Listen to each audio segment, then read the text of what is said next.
Muito bem, mais uma nova edição do programa Painel Lagoas aqui na TV Mar, canal 525 da NET, www.gazetaweb.com, faz parte da organização Arnon de Mello. Então, a TV Mar tem total credibilidade de adentrar em seu lar com respeito, mas com notícias, entrevistas, reclamações e soluções. Hoje não é diferente, estamos praticamente final de 2020 e a preocupação, a pergunta, a indagação: meus filhos vão estudar ou vão ficar em casa? Alguns pais, um dos dois teve que pedir demissão para cuidar dos filhos nesse problema de pandemia. A retomada de algumas funções, alguns pais também tiveram essa problemática. Pais que têm crianças de 2, 3, 4, 5 anos, a questão infantil, né? A dificuldade, deixar com quem? Porque o colégio era simplesmente um ponto de apoio em segurança para a criança brincar até seus 7, 8 anos e a tranquilidade daquele que vai da manhã e chega à noite, sai da parte da manhã e chega à noite, a manutenção da casa. E agora fica essa situação incerta, inquieta, que são as escolas particulares.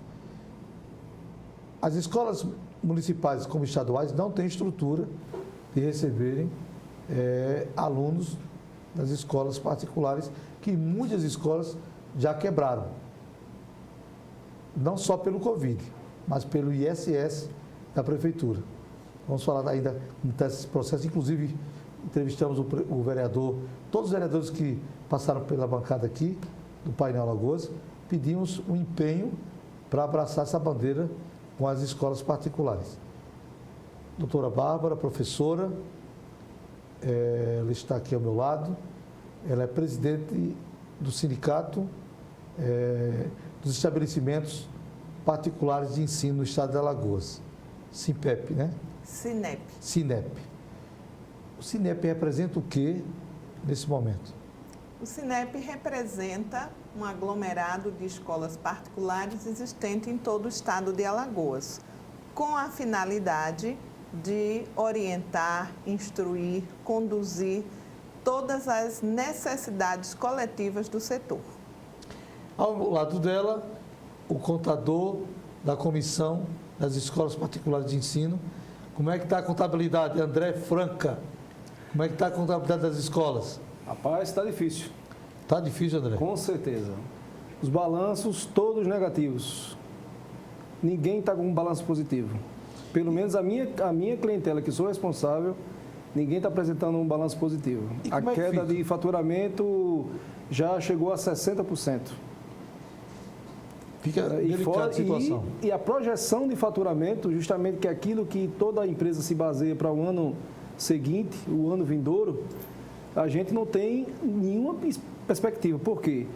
A educação infantil, em massa, está sendo dizimada em virtude da crise que se abateu, né? Derivados frutos da pandemia e do mau planejamento do governo estadual e federal em relação ao retorno das aulas, o plano de retorno às aulas, aos projetos, os segmentos, os protocolos, né, que todas as escolas já estão preparadas para isso, para tal fim. Não todas, eu sei que tem algumas escolas, alguns segmentos de escolas que ainda estão em processo de implantação desse sistema de protocolo, mas, infelizmente, a maioria estava pronta e não conseguiu realmente o êxito da eficácia do governo em determinar a volta das aulas, como foi feito na Europa, foi feito, exemplo, a Alemanha. A Alemanha teve 15 dias de afastamento dos alunos.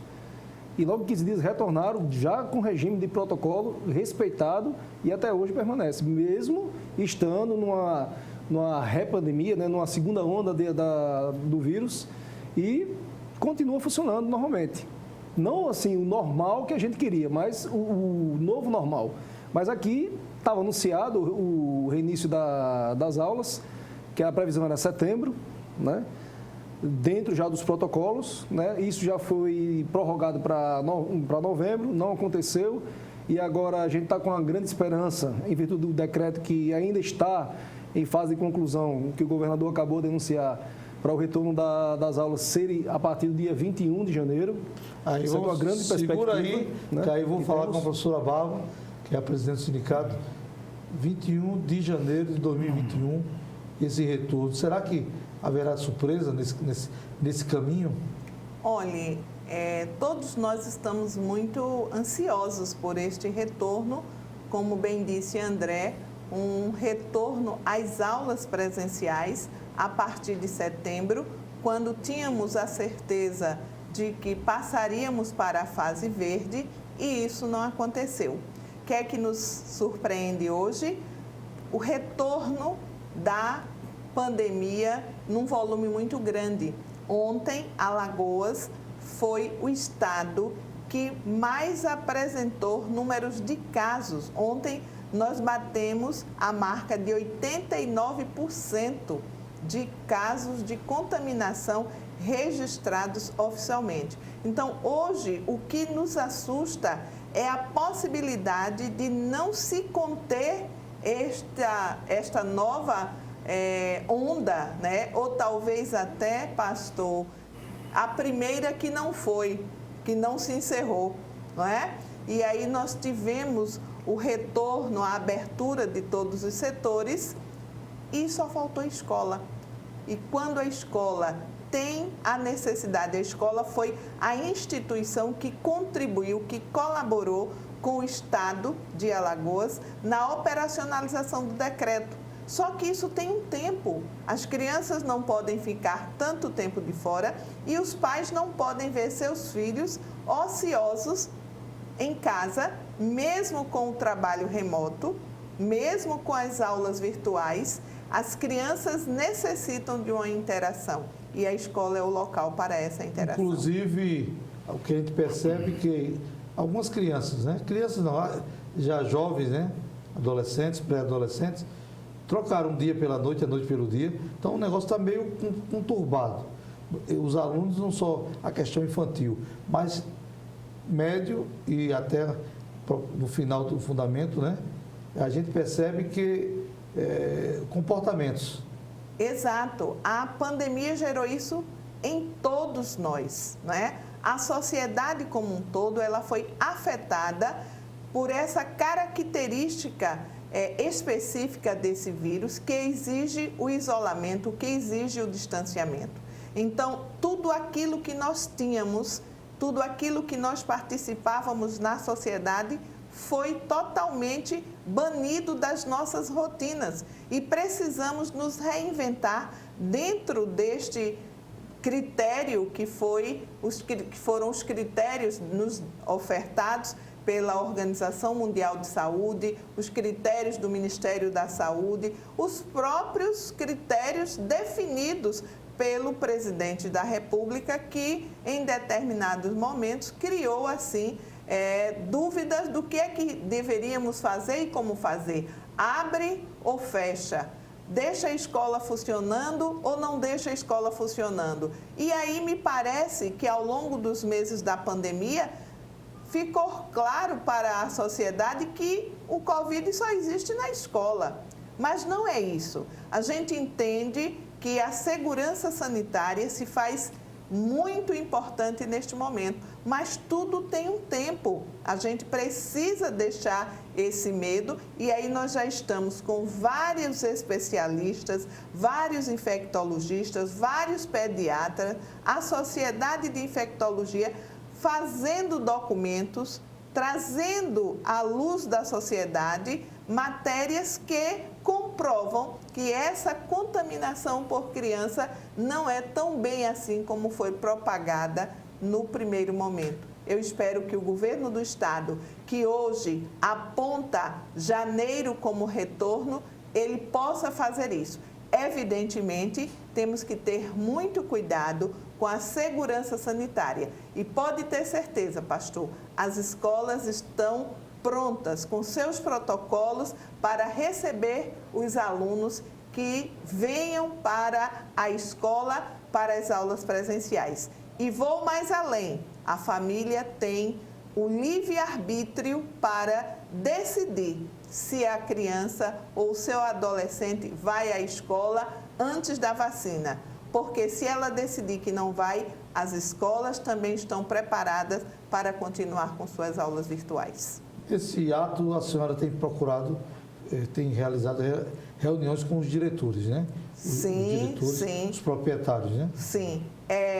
Com muita frequência nós temos reuniões, não só, pastor, com os diretores mantenedores. Nós temos tido reuniões com todas as instituições que a gente precise discutir a temática. Semana passada, estávamos numa reunião com o próprio Ministério Público. Foram 3 horas conversando com o Ministério Público para entender o porquê da não abertura. O que estava ocorrendo do ponto de vista do governo do Estado para não abrir, conforme ficou quase definido, que a abertura se daria no dia 15, quando da publicação do novo decreto no dia 15 de dezembro. Esse decreto não veio. Então, o setor que estava já, vamos dizer assim, apaziguado, já dizendo, não, agora a gente já vai poder se estruturar para matricular, porque o setor está agonizando, pastor. Se não tivermos um retorno das aulas presenciais, os prejuízos que já existem, eles se multiplicarão por 100, porque começa pela a necessidade da saúde dos nossos educandos. Depois, a saúde das empresas. Como muito bem disse André, nós estamos trabalhando no vermelho. A inadimplência bateu recorde. Eu tenho números, eu tenho os dados estatísticos que nós já estamos passando da marca dos 60% de inadimplência. Mas é uma inadimplência porque nós estamos vivendo num contexto onde nós precisamos, inclusive a família precisa fazer escolha. E a escola é o nosso, vamos dizer assim, nosso último item do orçamento familiar. Se sobrar, paga a escola. Mas do jeito que está, não está sobrando para pagar a escola, os pais estão indecisos, os pais não estão matriculando. Hoje nós temos movimentos de pais questionando inclusive o Ministério Público, porque, como você bem disse, os pais precisaram alguém deixar o emprego para cuidar dos filhos. E botar o alimento dentro de casa, porque as crianças precisam de atenção, né? Se os dois saem para o trabalho, as crianças ficam com quem? Se a escola não está disponibilizada. Então, a escola precisa estar disponibilizada, as escolas precisam estar abertas e o Sindicato dos Professores, que a gente conhece o pensamento, precisa entender também que o fechamento de escola, as perdas de postos de trabalho também não vai ser para o setor dos trabalhadores da educação. Porque se eu não tenho vacina e se eu não tenho segurança sanitária, eu não confio em mandar o meu filho. As escolas estão dizendo, nós temos protocolo para apresentar à família a segurança sanitária. A família, então, pode decidir em mandar sua criança para as aulas presenciais. Mas se não tem a vacina, eu também tenho grupos de pais que não aceitam esse retorno.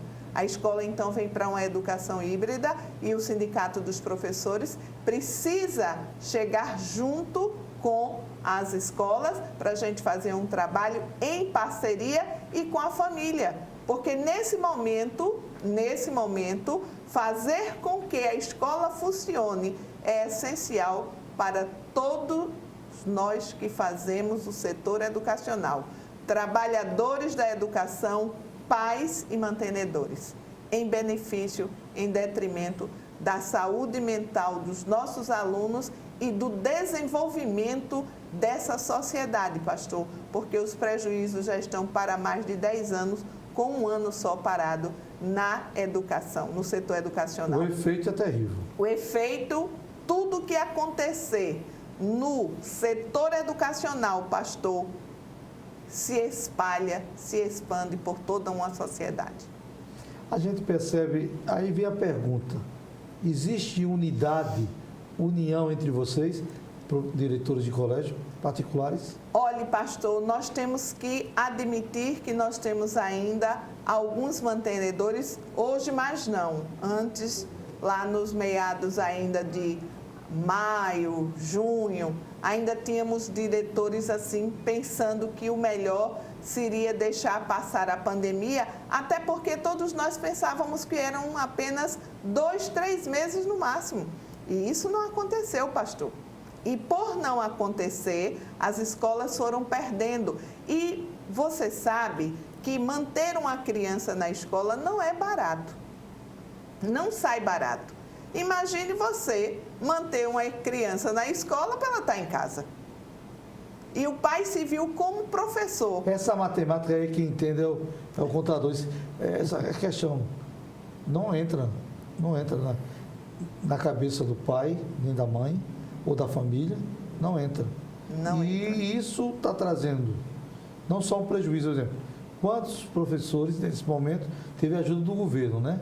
Aquele percentual, sim, mas lá na frente o governo vai cobrar.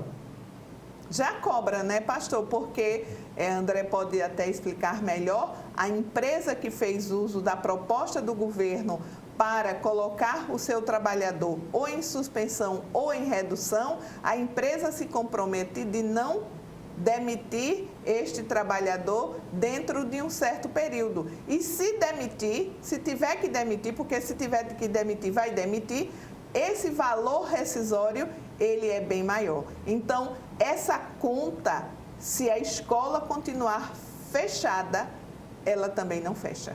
André, aí vem o lado da finança, né? Como é que fica essa situação? Porque, veja bem, você já tem um compromisso com o governo federal de você não demitir enquanto estiver vigorando os acordos. E o tempo de estabilidade, ele é contado ao mesmo tempo dos meses que são concedidos esse tipo de benefício.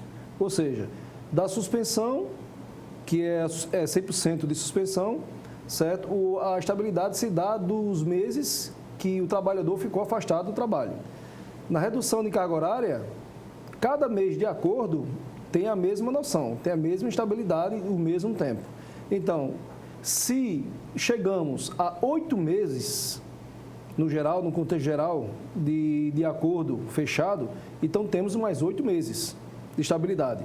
Aí vem a grande pergunta, janeiro está às portas. O governo federal, como já nas outras prorrogações, nos outros acordos que foram anunciados, costuma decidir aos 49 do segundo tempo. Isso já gera um caos generalizado. Por quê?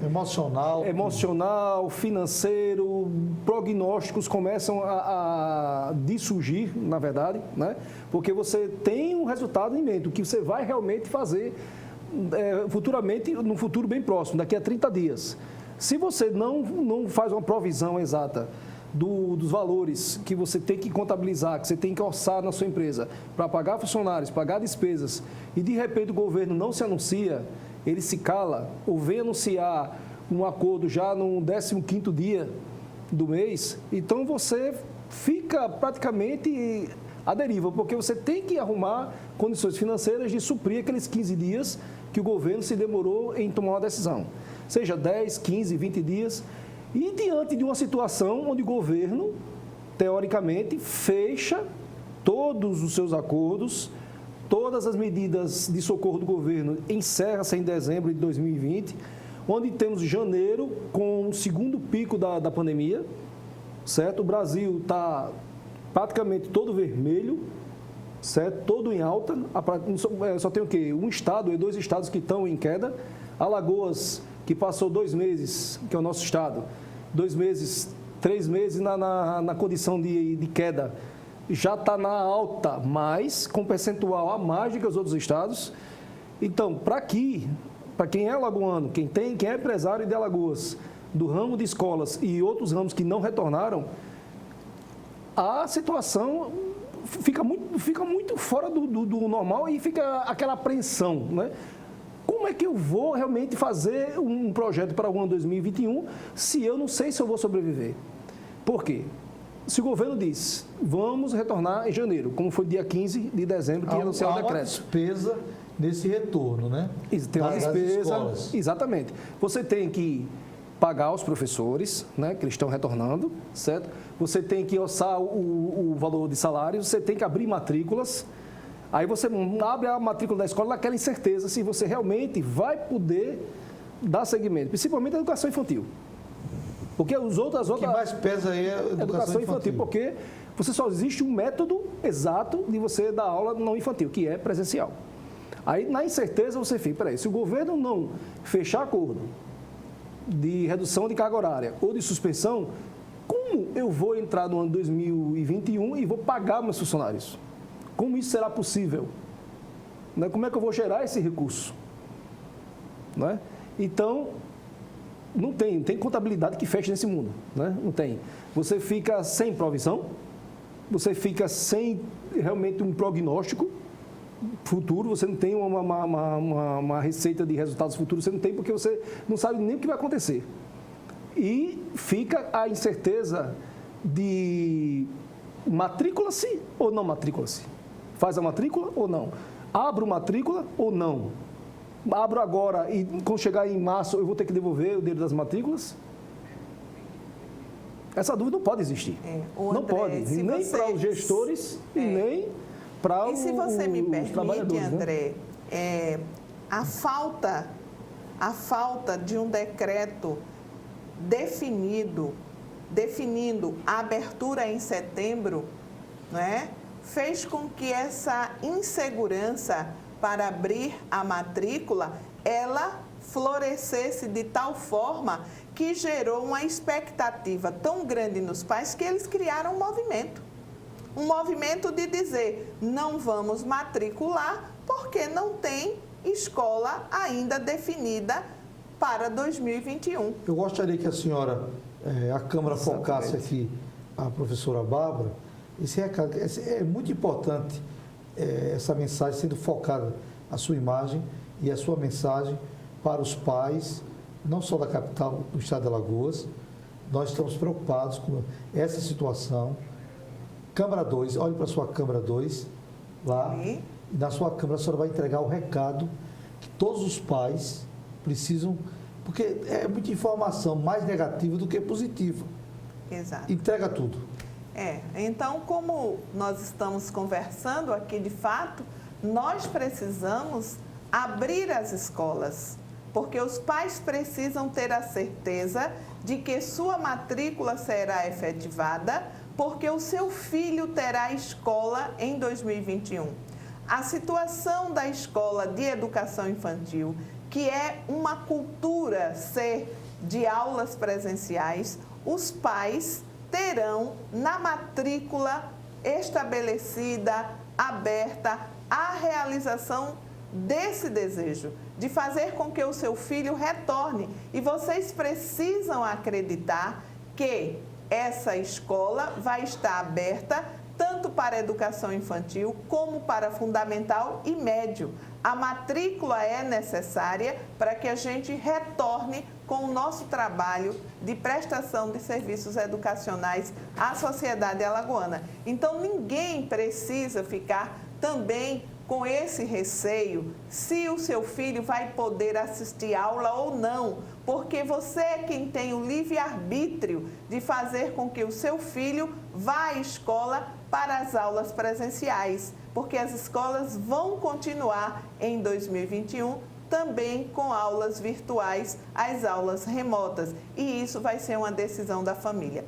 Pedimos nos nossos protocolos que a escola tivesse aula com 50% de seus alunos. A resolução 55 do Conselho Estadual de Educação, 55/2002, ela define o número de alunos por turma. Então, nós temos turmas que, no máximo, só são 20 alunos. Então, 50% desses 20 alunos, 10 alunos. Então, vai ser um número mínimo para estarmos em sala de aula. Os protocolos estão prontos, as escolas estão garantindo que vão trabalhar dentro dessa segurança sanitária. Mas você, pai, também precisa contribuir e colaborar para esta segurança sanitária para que a escola volte a funcionar e a educação do seu filho para desenvolver virtudes e talentos possa acontecer. Numa crise como esta, vamos analisar, fazer uma reflexão, uma retrospectiva.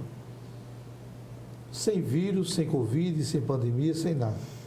Tem pais que faz a matrícula do filho, realiza a matrícula do filho, paga a primeira mensalidade e não paga mais. Essa atitude agora vai destruir completamente as escolas. Já destruiu, né, pastor? A partir do momento em que nossas escolas tiveram que fechar suas portas para aulas presenciais em 18 de março e estão fechadas até hoje, não tem escola que aguente, né? A inadimplência foi muito alta, está muito alta. E a gente sabe que muitos pais estão devendo porque eles estão querendo saber até como isso vai ficar. Paralela a isso, pastor, ainda tivemos a imputação do Ministério Público que reduziu em 30% nossas mensalidades, porque não havia definições nos contratos de aulas virtuais, os pais assinaram um contrato para aulas presenciais e aí houve um entendimento, houve uma leitura de que as escolas não poderiam estar recebendo o valor da mensalidade contratada com a família. E isso já retirou 30%. E aí é isso que André fala. O buraco, se a gente assim pode dizer, dentro da contabilidade da empresa escola ficou grande. Veja uma coisa, pastor. Tivemos professores que tiveram seus contratos suspensos. Vamos dizer que na educação infantil sumiram os alunos, mas eu não quis desfazer o vamos dizer assim, meu colegiado, porque acreditei que seria 2, 3 meses no máximo. Ficamos com esse trabalhador. Agora temos que pagar 13º integral, não é isso? Integral. Até isso, o funcionário colaborador, ele suspenso, contrato suspenso, mas agora o governo decidiu que o 13º quem paga somos nós. Ora, isso vai gerar mais despesas para a escola. E outra coisa, pastor, a nossa matrícula é um valor que a gente recebe da família para a gente também estar estruturando pagamento de 13º, pagamento de férias. Porque uma folha de escola, pastor, ela funciona basicamente assim, se eu estiver equivocada, André me esclarece. No dia 5 de dezembro, até o dia 5 de dezembro, a gente tem que pagar novembro. Até o 5º dia útil de dezembro, temos que pagar novembro. Mas no dia 30 de novembro, já temos que ter pago a primeira parcela do 13º. No dia 20, pastor, de dezembro, temos que pagar a segunda. E 2 dias antes de terminar o mês de dezembro, temos que fazer o pagamento das férias dos professores. E quando chega no 5º dia útil de janeiro, já temos que estar pagando dezembro. Não é assim, André? Exatamente. Pastor, são 4 folhas em menos de um mês, não é isso, André? Exatamente. Vamos falar isso mais detalhadamente no segundo bloco e falar sobre a nova modalidade da sala de aula. Certo. Né? Um dia sim, outro não. Esse negócio está meio complicado. Painel Alagoas, painel de informações, vamos para o intervalo. Daqui a pouco voltaremos com a presidente do Sindicato dos Estabelecimentos de Ensino Particulares do Estado de Alagoas e contador que faz parte da comissão também da mesma. Algo está preocupando eles e isso é importante. Precisa haver um apoiamento total do governo do Estado, também do governo municipal de cada região. Capital, Maceió, o novo prefeito, JHC. E o estado de Alagoas, o governador Renan Filho. Isso tem que ser em conjunto. Se não houver isso, não vai ter essa sintonia. Pai de Alagoas.